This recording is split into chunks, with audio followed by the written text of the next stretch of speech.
ijazah palsu ya. Sudah lah Pak, itu sudah kita tahu semua. Tapi realitanya sekarang sampai hari ini dia presiden. Ya. Terus kalau pakai bahasa Jakarta, lu mau apa lo? Tadi itu, ya kan? Sekali lagi mungkin kita memerlukan kesabaran, walaupun di depan mata terhidang hal-hal yang memang tadi tidak mungkin lagi kita sopan-sopan sebenarnya, tapi mungkin tahapan-tahapan itu perlu kita kondisikan. Mungkin begitu. Udah kita lawan aja, nggak usah pikir panjang-panjang. Ini udah brengsek, ya. Udah brengsek dan sudah jelas, nggak usah dibahas lagi. Dan tentunya satu, yuk kita minta pertanggungjawaban dari para partai ini untuk hak angketnya itu harus jadi. Gitu. Ya, itu. Sekarang itu peradaban. Padahal agak ironisnya begini. 78 tahun kita merdeka, yang semula itu yang melek hurufannya 3%. Sekarang yang buta huruf barangkali nggak sampai 1%. Dan sudah memproduksi begitu banyak sarjana, master, doktor, profesor. Tapi kok dari sisi peradaban menurun drastis gitu. Sebagai contoh yang paling fenomenal begini.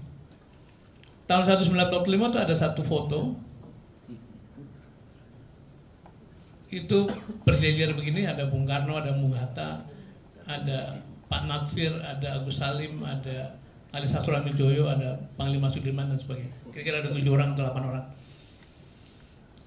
Yang terbayang itu masa di mana 97% rakyat itu buta huruf. Tapi mereka adalah politisi kita, mereka adalah pemimpin kita, mereka adalah negarawan, mereka adalah pemikir, mereka adalah penggerak, mereka adalah penulis yang baik juga, dan juga orator yang baik. Tapi hari ini ketika hampir semua orang melek huruf, doktornya banyak, seperti ada dua kolom terpisah antara politik sama kebaikan, Mas. Jadi ada kata-kata, ya orang baik itu masuk politik, kan begitu kan? Terus saya menyaksikan dialog yang sangat menyedihkan. Seorang politisi itu dengan enteng ngata-ngata yang di depan tuh para cendekiawan. Coba aja kalau kalian maju belum tentu pilih itu. Kalian menyampaikan hal-hal yang tidak dimengerti oleh masyarakat. Masyarakat butuhnya sederhana saja. Butuhnya sembako, butuhnya. Jadi ada gap yang luar biasa. Karena itu menurut saya memang gap ini mesti kita perpendek. Dan mungkin, saya agak realistis, mungkin tidak bisa buru-buru. Sama seperti proses membangun aliansi ketika 98 itu kan perlu panjang gitu. Tetapi harus dimulai. Dan saya percaya atau saya berharap pada kalangan muda itu yang akan menjadi penerima tongkat estafet harus lebih bersiap karena memang keadaannya tidak menguntungkan bagi kalian tuh. Berapa waktu lalu harian Kompas menulis bahwa pada tahun 2045 ketika 100 tahun merdeka itu 51 juta rakyat mengalami defisit income gitu. Jadi antara kebutuhan sama pendapatannya terjadi gap negatif. Yang itu melanda atau akan digendong oleh generasinya teman-teman muda ini. Dan itu artinya apa? Di samping harus bergelut untuk memenuhi kebutuhan dasar, tapi juga harus ikut menggendong tanggung jawab bagaimana kita mengembalikan cara kita bernegara. Nah, rasanya forum seperti ini, meskipun tadi Mas Eros mengatakan jangan diskusi lagi, tetap harus diskusi, tapi mungkin memang sudah waktunya untuk lebih pada apa tindakannya gitu. Bukan lagi membahas teori-teori, tapi membahas apa-apa yang mesti dikerjakan untuk mengembalikan. Dan saya juga rasanya makin hari makin bisa memahami kegelisahan Mas Eros karena ini bukan soal yang ada di panggung, tapi di belakang panggung itu siapa gitu. Dan itu hubungan yang sangat delikat, yang mungkin sangat sulit diurai karena hubungannya hubungan apa ya, penuh dengan kepentingan-kepentingan yang tidak mudah untuk di break, untuk ditubruk gitu. Karena itu sekali lagi mungkin kita memerlukan kesabaran, walaupun di depan mata terhidang hal-hal yang memang tadi tidak mungkin lagi kita sopan-sopan sebenarnya, tapi mungkin tahapan-tahapan itu perlu kita kondisikan. Mungkin begitu. Ya, utama untuk Mas Sudirman Said atas seruannya. Apa ya? Mungkin gini aja lah. Saya rasa kita harus menyebarkan pemahaman ini dan kejujuran kita terhadap kondisi kita sendiri gitu ya. Sebetulnya kita ini masyarakat bangsa ya, yang harus jujur mengatakan dan berani mengatakan, mulai dari siapapun, jenderal, intelektual, doktor yang nggak punya kerjaan sama, kita ini koloninya ya para oligarki ini ya, apapun kenyataannya begitu. Sampai ada juga, saya juga sedih juga kalau melihat seorang kiai bagi-bagi duit gitu ya, ngeri juga loh ya. Begitu cepatnya gitu orang minggu lalu mengatakan A ya,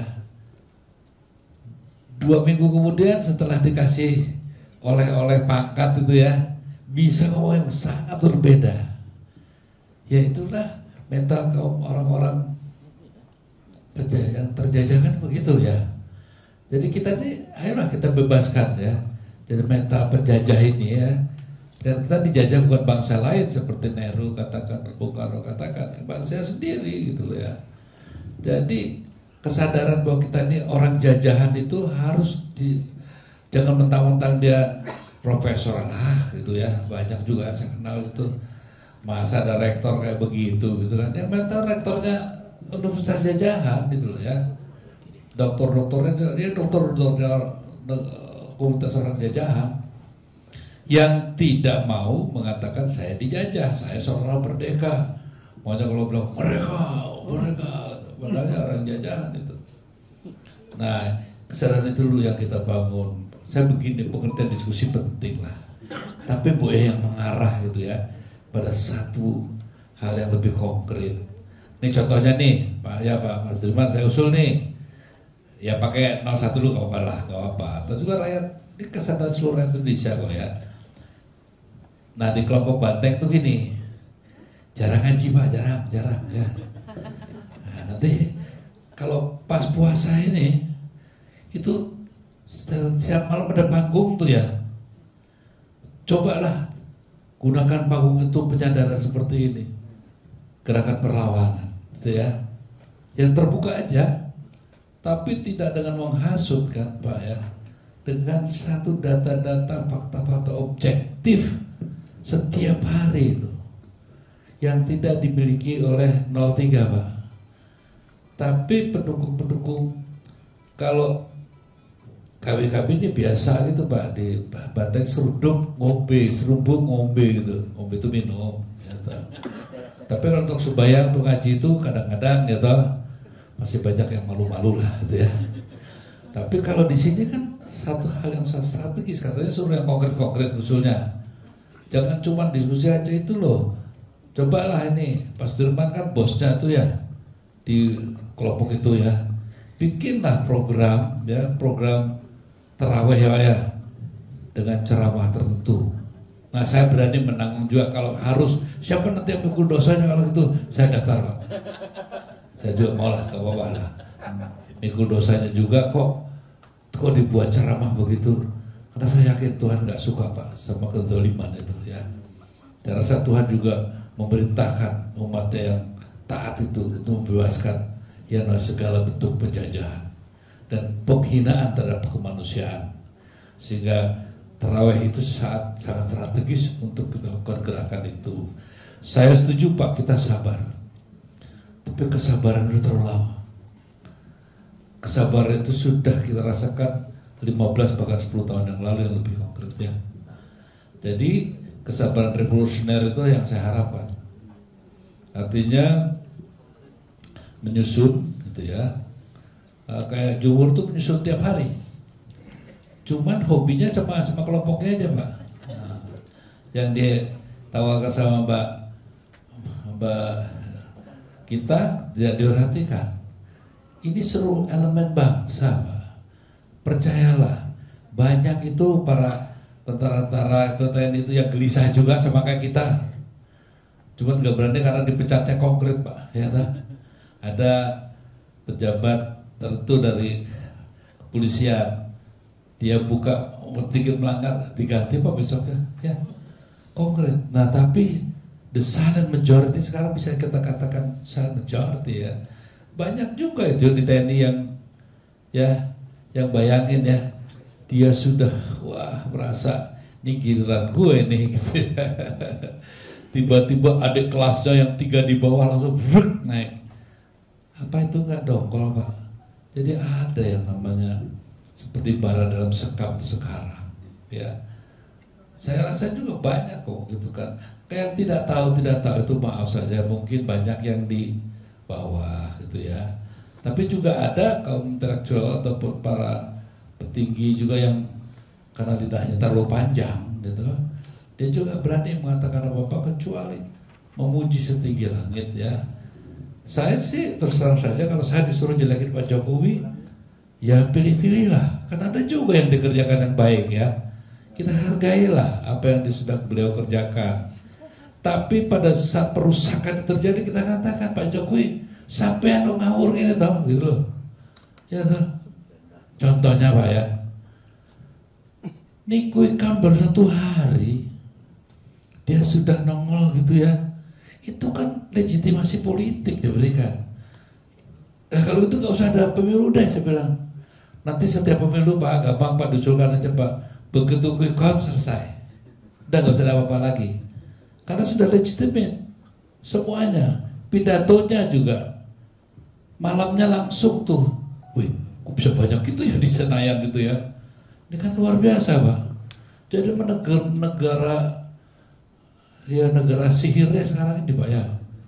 Jadi menurut saya minta gunakanlah malah Ramadan ini ya, satu tobat bersama dengan memberikan ceramah. Nah kalau nanti pendukung 01 nggak berani gitu Pak, pecat aja Pak ya. Nah kalau menurut saya ajak aja lah, ceramahkan lah itu bahwa ketidakadilan itu A, B, C, D. Bahwasanya harta Indonesia itu habis sudah 1, 2, 3 gitu. Orang-orang ini begini-begini gitu ya. Pemilik Indonesia itu bukan rakyat Indonesia tapi 100 orang di majalah Forbes itulah. Kan begitu Pak ya. Dan harus berani Pak. Bukan dengan kebencian. Tapi saya melihat bahwasanya it's urgent matter gitu ya. Kalau kita selalu dengan basa-basi, Pak saya kurang apa Pak basa-basi ini? Saya kan di kebudayaan Pak. Ngomong harus selalu halus, bahasa cinta. Nggak ngerti Pak, budak gitu ya. Ya udah sekarang saya ngomong gini aja lah. Ya toh, paling-paling nanti kayak Mas Em ya. Mas Em tuh sakit perutnya karena dipanggilin polisi bukan? Jadi nggak usah takut lah. Nggak usah takut lah saya pikir ya. Saya rasa kalau kita melawan dengan cinta tuh nggak usah takut.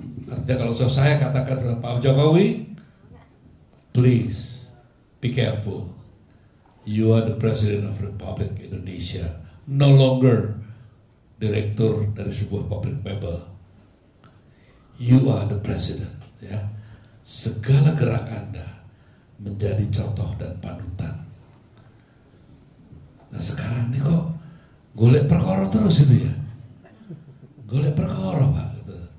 Buya nanti ngasih bintang 4-nya Pak Bowo itu nantilah setelah semuanya sudah settle down ya. Saya rasa kalau saya sih nggak ada kebencian sama Pak Prabowo, wajar dong 3 kali kalah menang wajar ya. Tapi makanya saya Pak malas terjebak mempersoalkan angka. Udah settingan yang udah jelas itu ya. Sekarang yang saya perlukan di sini bagaimana kita bisa membuktikan bahwa angka yang ada di sana itu tidak benar. Itu kan tugasnya sudah ada. Saya beda lagi Pak. Hati-hati. Angka ini jebakan juga biar kita ngurusin angka. Pada angka yang lebih gede lagi ada. Nikel harganya berapa, harganya siapa tuh yang punya, yang bisa menikmati. Nanti kalau udah menang pemilu O1, O2 itu masih sama yang nikmatin. Atau kita dibohongin terus, katanya negara lebih kaya dengan mereka ada bayar pajak. Periksa dong pajaknya, ya. Jangan-jangan pajaknya ada bungkusnya 3 ya. Nah, ada seorang penduduk Indonesia beli pesawat private jet 1.7 triliun rupiah, luar biasa. Coba itu kita bicarakan tuh Pak.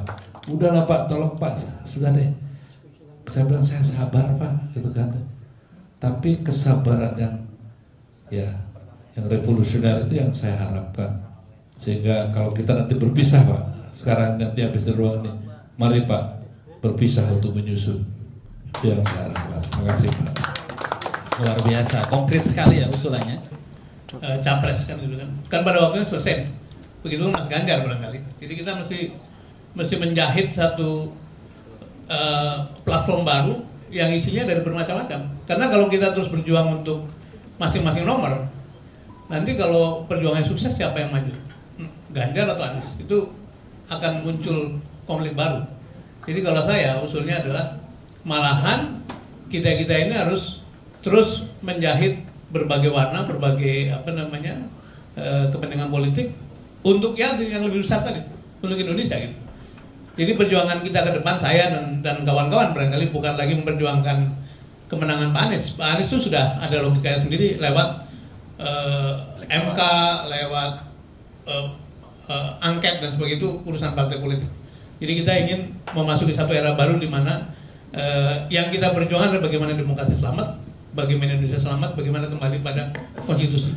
Dan itu memerlukan satu effort yang lebih besar. Jadi saya kira pada waktunya kalender pemilu akan selesai sesuai dengan KPU, tapi kita mesti punya kalender baru yang tidak dibatasi oleh waktu. Itu pandangan saya begitu. Apa sekarang ini kan sebenarnya sudah jelas ya.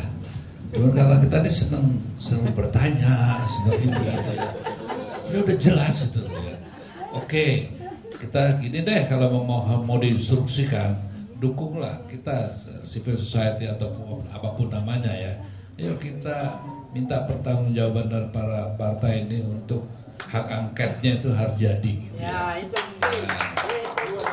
Nah saya cuma, di sini saya berani, kalau saya berani mengatakan tuh, saya udah telepon Hasto, tak antemi gue ya orang tadi gitu loh ya. Nah, itu udah, saya bilang Muhammad, gue macam-macam awas gue Min ya, enggak katanya jalan.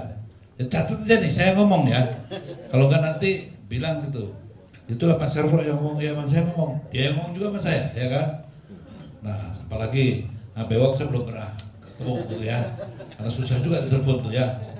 Nah cuman satu, tolong dong kita jangan lupa sejarah ya, bahwa partai-partai ini transaksionalnya kan tinggi.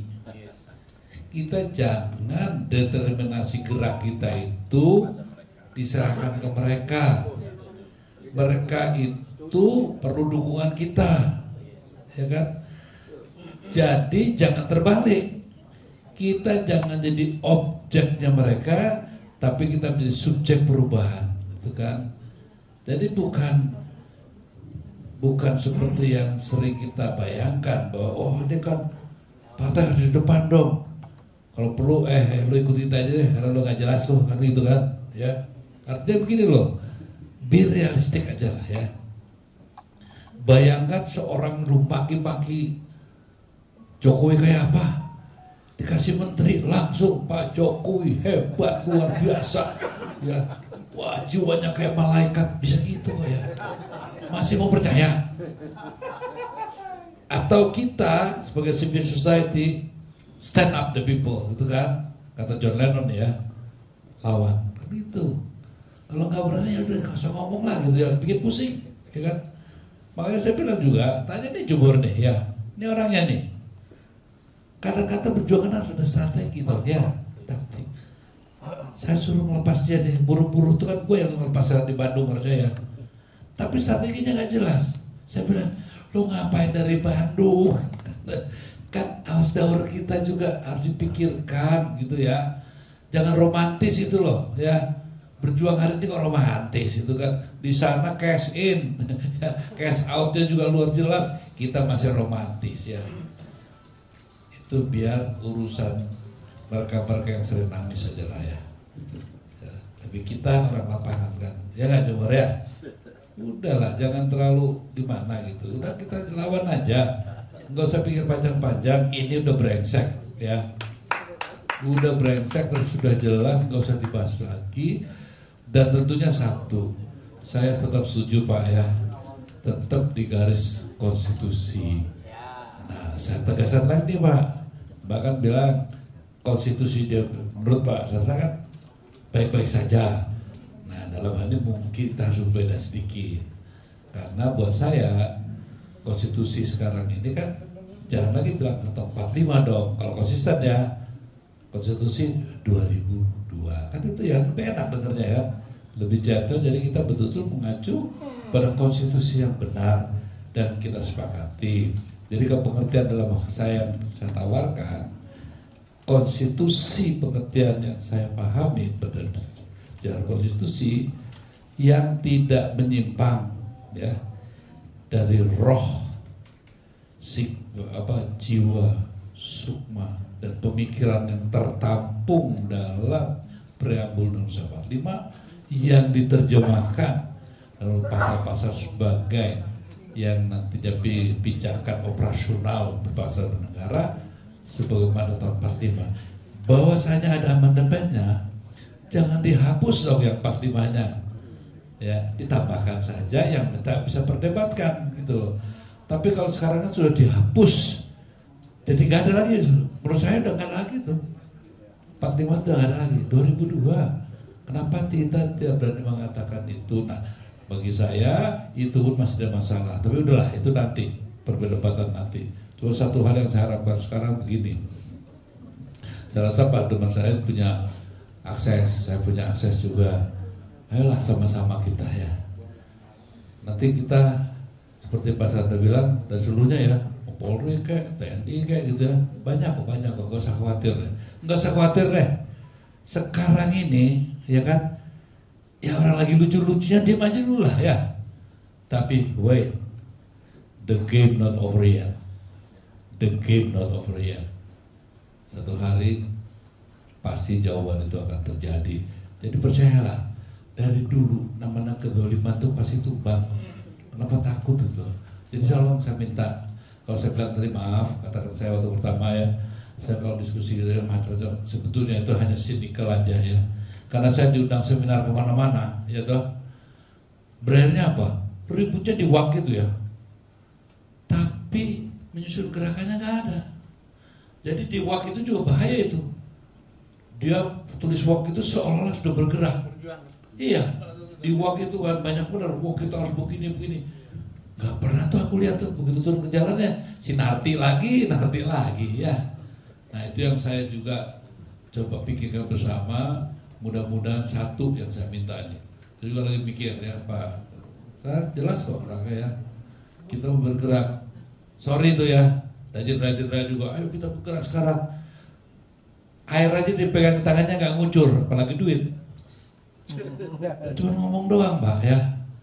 Nah ini coba kita pikirkan gimana caranya, apapun namanya kita perlu logistik ya.